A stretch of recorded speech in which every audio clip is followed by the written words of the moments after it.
বিগত 16 বছরে কারা কারা, কোন নেতা, মাঝারি নেতা, পাতি নেতা, কারা কারা জুলুম এবং অত্যাচারের সাথে সংশ্লিষ্ট ছিল, তাদের নামের তালিকা করে করে তারা যেন আর কোনোদিন আমাদের এই দেশের রাজনীতিতে পুনর্বাসিত হতে না পারে, তাদের বিরুদ্ধে পাড়ায় পাড়ায় প্রতিরোধ গড়ে তুলতে হবে।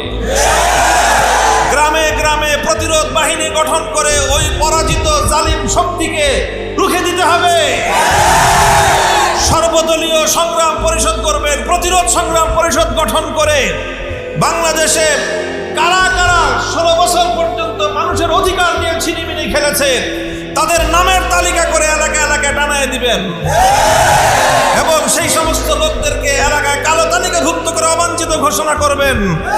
তারা যেন আর কোনোদিন কোনো ছুতা এলাকায় প্রবেশ করতে না পারে। তাদের সকলকে আইনের হাতে সোপর্দ করে বিচারের